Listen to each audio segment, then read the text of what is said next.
নমস্কার। আজকে সুপ্রিম কোর্টে এসআইআর এবং সাধারণ মানুষের ভোটাধিকার সংক্রান্ত মামলায় একটি বিশাল বড় জয় হয়েছে, যেখানে সুপ্রিম কোর্টের প্রধান বিচারপতি জাস্টিস সূর্যকান্ত সহ জাস্টিস জয়মাল্য বাগচি বেঞ্চ স্পষ্ট ভাষায় জানিয়ে দিয়েছেন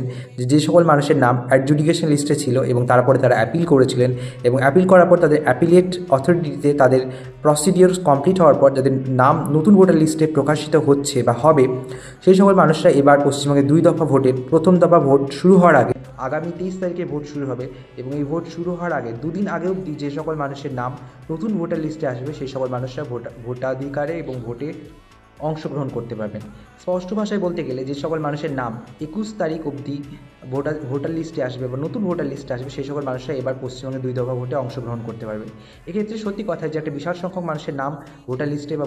ভোটাধিকার প্রয়োগ করতে পারবেন না, কিন্তু বেশ কিছু মানুষ এতে লাভবান হবেন এবং বেশ কিছু মানুষ যাদের নাম অ্যাডজুডিকেশন লিস্ট থেকে নতুন ভোটার লিস্টে এসেছেন সেই সকল মানুষরা ভোটাধিকার প্রয়োগ করতে পারবেন। এক্ষেত্রে সাধারণ মানুষের জয়, সাধারণ মানুষের ভোটাধিকারের জয় এবং আগামী ভবিষ্যতেও পরবর্তী ক্ষেত্রেও তাদের নতুন লিস্ট বের হবে এবং সাধারণ মানুষের আবার নতুন করে নাম ভোটার লিস্টে তোলা হবে। ধন্যবাদ।